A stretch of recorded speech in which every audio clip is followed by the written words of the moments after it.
الحمد لأهله والصلاة لأهلها اما بعد فاعوذ باللہ من الشیطان الرجیم بسم اللہ الرحمن الرحیم وَإِذْ قَتَلْتُمْ نَفْسًا فَادَّارَأْتُمْ فِيهَا وَاللَّهُ مُخْرِجٌ مَا كُنْتُمْ تَكْتُمُونَ فَقُلْنَا اضْرِبُوهُ بِبَعْضِهَا كَذَلِكَ يُحْيِي اللَّهُ الْمَوْتَى وَيُرِيكُمْ آيَاتِهِ لَعَلَّكُمْ تَعْقِلُونَ۔ سامعین محترم، بنی اسرائیل کے سرکشیوں کا ذکر چل رہا تھا۔ اس سے پہلے ان کی حیلہ سازی کا ذکر تھا کہ اللہ رب العزت کے احکام کو توڑنے کے لیے وہ طرح طرح کے حیلے بناتے تھے۔ اللہ رب العزت نے مسلمانوں کو تنبیہ کر دی کہ یہودیوں کی طرح اللہ رب العزت کے احکام میں حیلہ بازی سے اپنے آپ کو بچا لو۔ اس سے پہلے جو واقعہ ذکر ہوا، واقعہ بقرہ، گائے کے ذبح کرنے کا واقعہ، کہ اللہ رب العزت نے حکم دیا تھا کہ کوئی بھی گائے ذبح کرو، لیکن ان لوگوں نے اس میں حجت بازی سے کام لیا، طرح طرح کے سوالات اٹھائے، اپنے لیے مشکل بنایا، اور 40 سال کے بعد جا کر اس حکم کی تعمیل کی۔ اب یہ جو میں نے آیت تلاوت کی، اس میں ایک دوسرا واقعہ ہے۔ قتل کا ایک واقعہ پیش آیا موسیٰ علیہ السلام کے دور میں۔ مولا علی قاری رحمۃ اللہ علیہ نے مرقات شرح مشکات میں لکھا ہے کہ ایک آدمی تھا بنی اسرائیل میں، بہت زیادہ مالدار تھا، اور اس کا وہ لا ولد تھا، اس کی اولاد نہیں تھی۔ تو اس کے جو بھتیجے تھے وہ اس انتظار میں تھے کہ کب یہ مرے گا تو جائیداد ہمارے لیے منتقل ہو جائے، اور ایک موقع پہ انہوں نے موقع پا کے اسے خود قتل کر دیا۔ بھتیجوں نے اپنے چاچے کو قتل کیا، اور قتل کرنے کے بعد اسے وہاں سے اٹھا کر دوسری بستی کے پاس پھینک دیا، اور صبح اٹھ کے شور شرابہ شروع کیا کہ ہمارا بندہ قتل ہوا ہے۔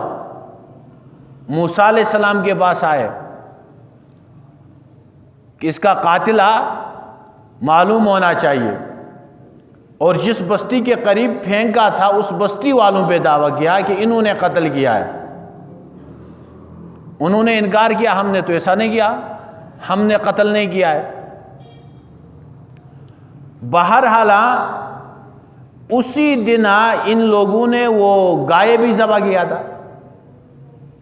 بعض حضرات مفسرین نے کہا قتل کا واقعہ پہلے پیش آیا، اور جب انہوں نے قاتل کا مطالبہ کیا تو موسیٰ علیہ السلام نے حکم دیا کہ گائے ذبح کرو۔ ایسی بات نہیں ہے، کیونکہ ان دو واقعوں کے درمیان 40 سال کا فاصلہ ہے۔ گائے ذبح کرنے کا حکم ہوا تھا، اس سے جا کر 40 سال کے بعد ان لوگوں نے گائے ذبح کی تھی، اور اتفاق سے یہ دوسرا قتل کا واقعہ بھی اسی میں پیش آیا۔ تو موسیٰ علیہ السلام نے ان سے کہا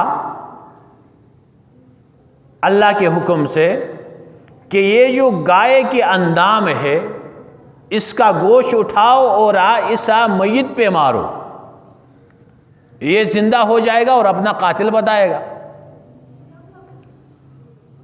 تو یہ اس واقعے کا ذکر ہے۔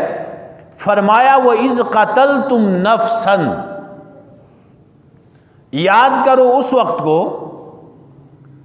کہ جب تم نے ایک شخص کو قتل کیا، اس کی جائیداد کے خاطر قتل کیا، فَادَّارَأْتُمْ فِيهَا،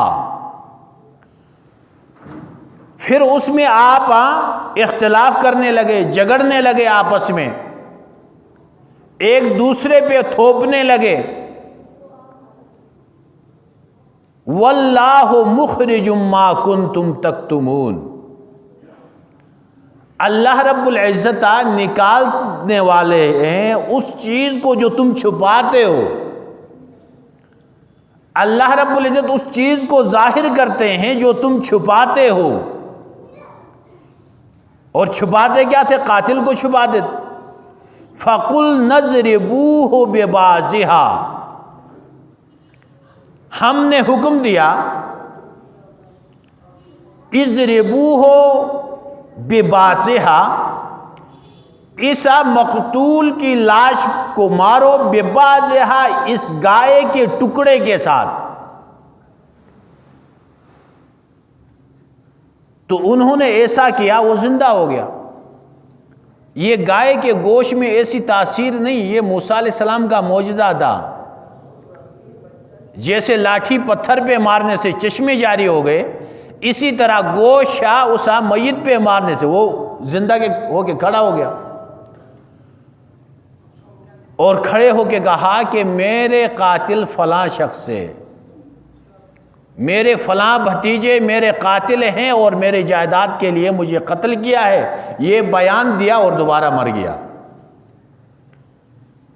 تو فرمایا کہ کذالک یحیی اللہ الموتیٰ، یہ باس بعد الموت کی ایک نشانی بھی اللہ نے دنیا میں دکھائی۔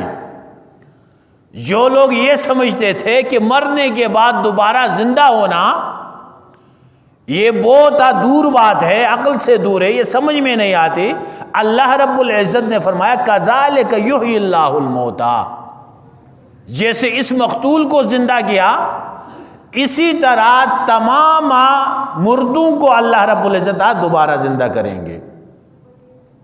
وَيُرِيكُمْ آيَاتِهِ لَعَلَّكُمْ تَعْقِلُونَ، اللہ رب العزت اپنی قدرت کی نشانیاں بتاتے ہیں تاکہ تم سمجھ سکو، تاکہ تم اس کو سمجھو۔ اب یہاں پہ دو مسئلے ہیں۔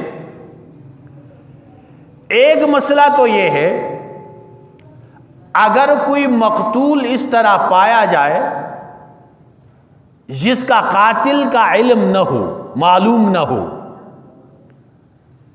کسی بستی میں اگر پایا جائے تو تورات میں بھی اس کا حکم قسامت، قسامہ کا مطلب یہ ہے، اسلام میں بھی یہ ہے کہ ان بستی والوں میں سے 50 بندوں کو قسم دی جائے گی،